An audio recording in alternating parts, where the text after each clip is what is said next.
Bonjour, donc aujourd'hui nous allons faire une expérience qui consiste à créer notre propre produit hydrophobe.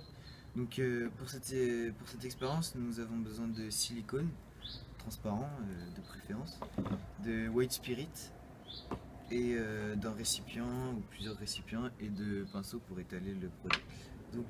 Nous avons mis du white spirit dans ce récipient. Du white spirit mélangé avec du silicone dans celui-ci.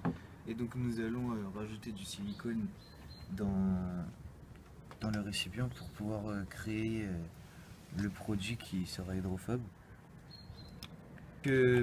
Après avoir mis le silicone à l'intérieur du récipient, nous allons agiter donc, pour pouvoir dissoudre le silicone. On secoue, on laisse reposer et puis on voit si le white spirit est bien dilué. On voit qu'il y a si le silicone est bien dilué, on voit les dépôts encore au fond de silicone. On va laisser reposer quelques secondes et puis agiter une autre fois. Voilà, donc maintenant après avoir agité pendant un certain temps les produits, on voit que le produit, il n'y a presque plus de dépôts. Il commence à être assez transparent, donc maintenant on va le laisser reposer pendant quelques minutes et voilà. Et puis après on pourra l'utiliser sur des surfaces. J'arrête là. Voilà, donc après avoir laissé reposer plusieurs minutes le produit peut-être hydrophobe que nous avons créé, nous allons prendre à l'aide d'un pinceau, badigeonner sur une partie du carton. Donc on va l'appliquer juste sur la partie gauche par exemple de ce carton pour après avoir la différence entre la partie traitée et la partie non traitée.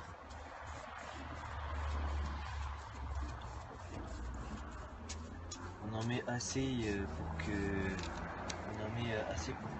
vraiment le carton imbibe le produit.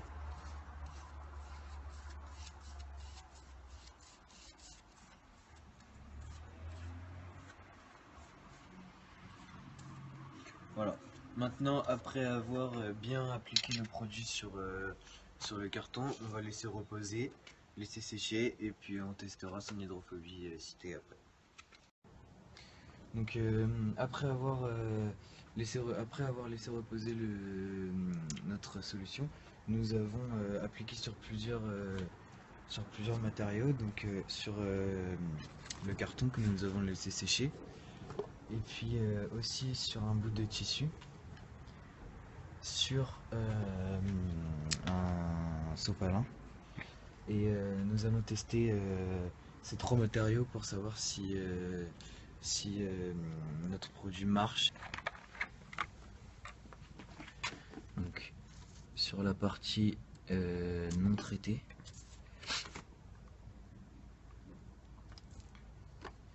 le carton est mouillé après le passage de l'eau, et sur la partie traitée,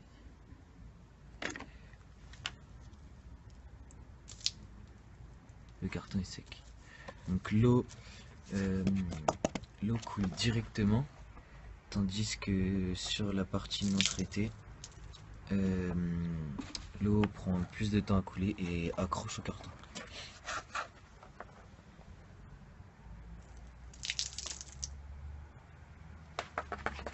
Nous allons l'appliquer sur une partie du mur qui est, je sais pas si on voit ici, nous l'avons appliqué, nous avons laissé sécher.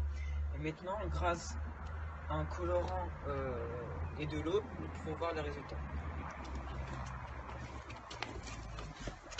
Donc sur une partie non traitée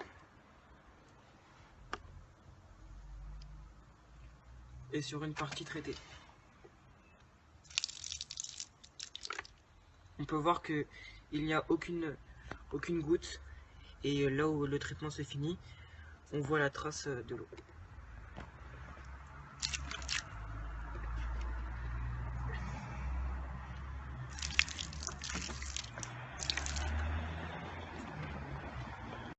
Nous allons tester maintenant avec le sopalin.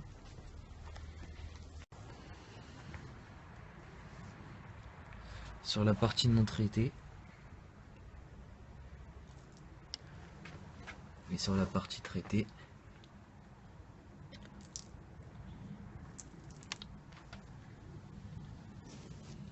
Le sopalin est imbibé quand nous mettons de l'eau. En gros là c'est imbibé. Et là, nous allons mettre l'eau sur le tissu. La partie traitée est à gauche et la partie non traitée est à droite. En mettant de l'eau sur la partie non traitée, l'eau s'étale, imbibe le tissu. Et sur la partie traitée, l'eau reste en forme de goutte et coule directement.